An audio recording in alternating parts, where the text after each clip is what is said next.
selamat pagi. Nama saya Jasmine Putri Sadana dan saya adalah seorang psikolog yang akan melakukan sesi tanya jawab hari ini.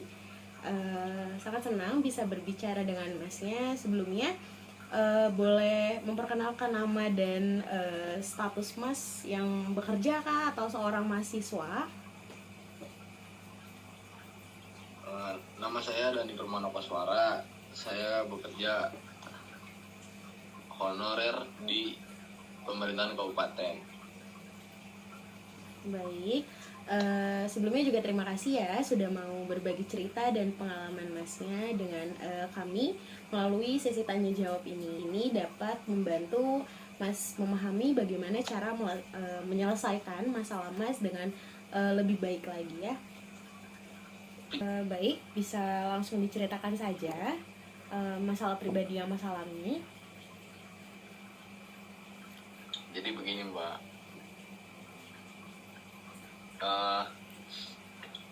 saya itu dulu emang gak kenal sama namanya dunia malam tuh. Kita kayak keluar malam atau begadang segala macam itu nggak tahu gitu SMA tuh. Saya zaman SMA, pokoknya zaman sekolah lah, dari SD, SMP, SMA tuh sampai lulus SMA tuh nggak pernah namanya keluar lebih dari jam 10 malam. Pokoknya jam 9 tuh udah pulang tidur aja, karena emang belum kenal dunia luar gitu. Nah pas masuk kuliah, nah mulai dari situ saya mulai tahu gadang, keluar malam lah, mulai ngerokok tuh pas kuliah gitu. Terus dari situ kenal sama temen baru, sana sini mulailah diajak buat masuk komunitas motor gitu. Mungkin banyak orang atau orang lain berpikiran kalau komunitas motor itu yang geng motor gitu, yang urakan lah, yang bajingan apa segala macam. Tapi saya nggak berpikiran sampai situ. Saya cuma penasaran aja. Mungkin namanya anak motor, ya udah punya motor, ya udah nongkrong ngopi bareng gitu ya. Ternyata benar, memang benar, nggak ada yang namanya minuman, nggak ada namanya obat-obatan kayak semacam, nggak ada yang namanya nyimeng, ganjal kayak gitu nggak ada. Pertama kali saya masuk komunitas motor dari 2016-2017 sampai 2018 kalau nggak salah. Saya sempat kecelakaan, sempat ganti motor, akhirnya masuk komunitas baru. Saya lepas komunitas yang lama. Di komunitas yang lama itu saya nggak kenal yang namanya minuman, obat-obatan atau segala macam itu nggak kenal hal-hal kayak gitulah gitu. Dan emang tidak diperkenalkan, dan emang teman-teman saya pun nggak ada yang kayak gitu-gitu. Tapi saya tuh tahu minum-minuman tuh emang dari zaman saya kuliah. Di kuliah pun saya emang udah minum, cuman nggak separah sekarang. Mungkin dulu tuh kalau zaman kuliah sih udah di saat ada acara apa kalau minum. Kalau begitu kan paling kayak sebulan sekali, atau enggak misalkan sebulan 2 kali, paling gitu doang. Sama sampai tepar juga lah, sampai muntah juga segala macam pernah juga saya. Berarti memang penyebab awal Mas ini terlibat mabuk-mabukan atau obat-obatan ini memang dari komunitas Mas ya? Lebih intensnya ya di komunitas yang baru, yang sekarang, sampai sekarang, dari 2000 itu komunitas yang lama tuh 2014-15, komunitas yang baru tuh 2017 sampai sekarang. Berapa tahun tuh, berarti hitungannya hampir lebih dari 7 tahun lah ya. Nah di komunitas yang kedua ini nih, emang sebenarnya saya udah tahu beberapa macam merek minuman keras dari dulu tuh.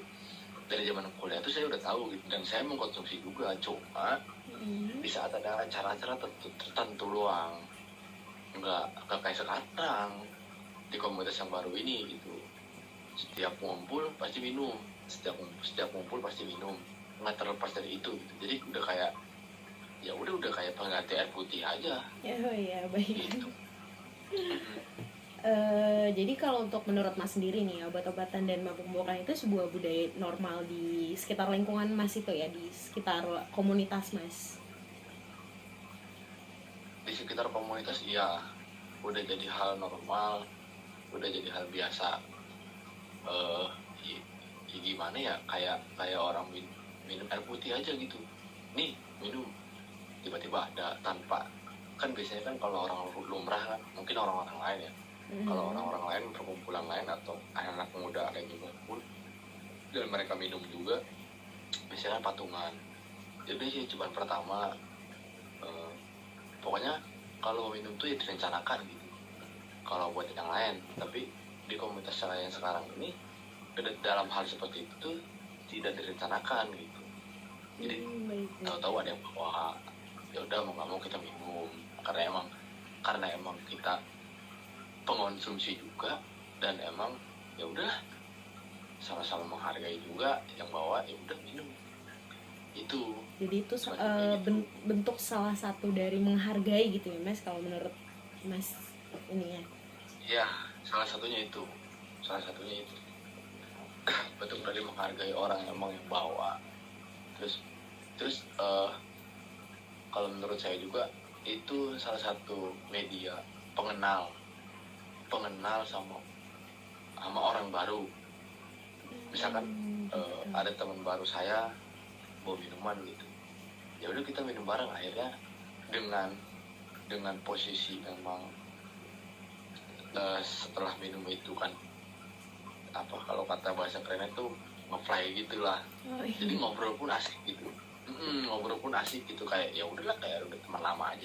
Akhirnya keesokan harinya, abang ya yang semalam minum sama saya ya. Nah, jadi karena itu ya udah akhirnya kita kenal, dan emang saya rasain juga gitu. Kayak gitu. Jadi tapi ada nggak sih yang dirasa Mas nih,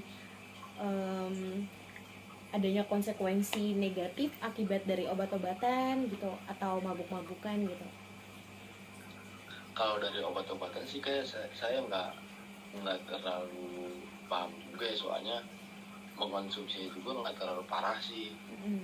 Tapi kalau dari nyimeng atau semacam ganja-ganja kayak tembakau gorila gitu, efeknya yang saya rasain itu, kalau dari saya, soalnya setiap orang pasti beda-beda efeknya. Yang saya pernah rasain tuh ya lapar, terus males berdiri, apalagi ya kalau dari nyimeng itu gitu. Tapi kalau udah minuman ya, efek negatifnya tuh nanti makanan yang udah kita makan tuh, karena emang kita saking pusingnya muntah keluar lagi, akhirnya kosong di perut. Terus mungkin bisa juga nanti malah jadi demam atau apa gitu. Itu mau parah juga sih. Sempet temen juga ada yang masuk rumah sakit juga gara-gara minum gitu, gara-gara minum gitu ya, maksudnya minum keras gitu. Ya pas dicek ya ternyata dia kena usus buntu, mungkin gara-gara itu. Iya. Gitu. Tapi alhamdulillah sih saya belum ya, jangan sampai lah. Tapi ada nggak sih ketertarikan untuk menghentikan gitu aktivitas kenakalan yang Mas sekarang ini ya? Kalau kepengen berhenti sih sebenarnya ada, manusiawi lah, semua orang juga namanya hal negatif tuh pasti pengen berhenti gitu, pengen balik lagi ke hal yang biasa aja gitu, hidup biasa aja gitu, kita berteman ya biasa aja gitu, kita perkenalan sama orang ya udah biasa aja gitu, kayak saya halo bang, assalamualaikum, ini ya udah gitu aja, tanpa ada embel-embel kayak gitunya gitu. Cuman entah kenapa gitu ya, lingkungan sekarang yang saya hadapi itu ya adat istiadatnya emang kayak gitu. Ya mau nggak mau ya saya hadapi gitu. Tapi di lain sisi kalau emang saya jenuh, soalnya ada titik jenuhnya juga. Di saat saya jenuh atau memang di saat saya udahlah, gue nggak mau, gue lagi nggak mau, ya udah nggak minum atau nggak makan atau apa gitu, ya udah aja gitu. Tapi perkenalan kayak biasa. Dan emang faktor lingkungan di tempat saya tinggal pun emang kayak gitu sama. sama kayak di komunitas saya yang sekarang, sama juga kayak gitu juga.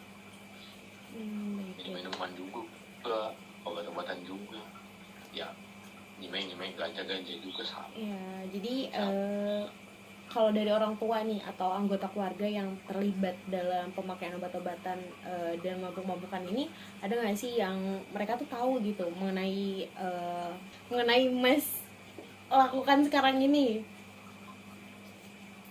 Eh, Kalau dari orang tua sih, alhamdulillah sampai sekarang nggak tahu juga sih ya. Tapi biasanya orang tua tuh kan feelingnya kuat ya. Betul. Kalau dari orang tua sih nggak tahu. Alhamdulillahnya gitu. Ya kalau sampai tahu sih ya bisa, nggak tahu juga dah. Mungkin bisa dicari dari kakak kali atau gimana ya, saya juga nggak tahu juga sih. Jangan sampai tahu lah, makanya sebelum mereka tahu, saya pengen ya udah berhenti gitu. Apa memang saya harus pindah kah, atau saya harus keluar dari komunitas kah biar ini berhenti apa gimana gitu. Soalnya dari saya pribadi mas, saya itu bukan pecandu.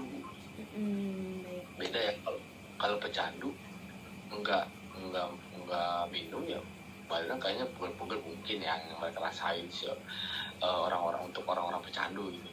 Tapi kalau buat orang-orang penikmat ya udah nikmatin aja. Jadi saat nggak minum ya udah nikmatin aja gitu.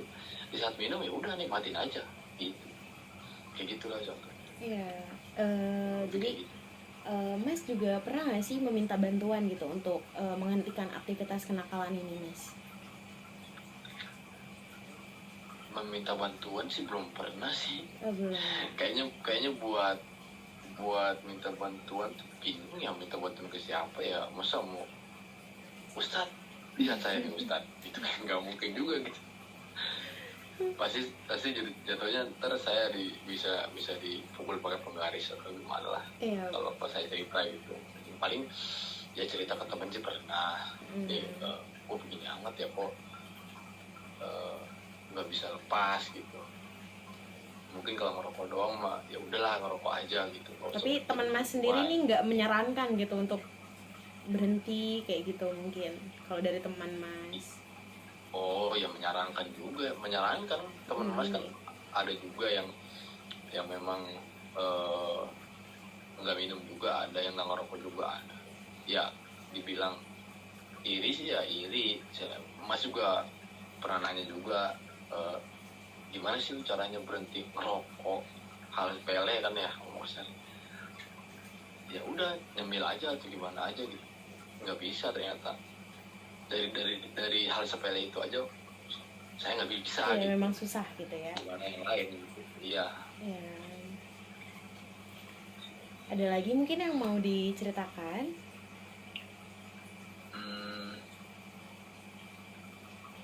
Apa lagi ya? Kayaknya cukup lah. Cukup. Kak. Ya. Iya. Terima kasih atas waktu yang telah Mas berikan ya untuk menjawab sesi tanya jawab ini. Ya, sama-sama Kak. Saya berharap Mas lebih baik setelah mengetahui lebih banyak tentang seputar masalah yang Mas hadapi. Amin. Terima kasih. Jadi pribadi yang lebih baik lagi. Amin. Terima kasih. Iya. Jadi pertimbangkanlah berkonsultasi dengan psikolog lain jika Mas masih merasa perlu ya. Selamat tinggal dan selamat beraktivitas kembali. Iya Kak, terima kasih.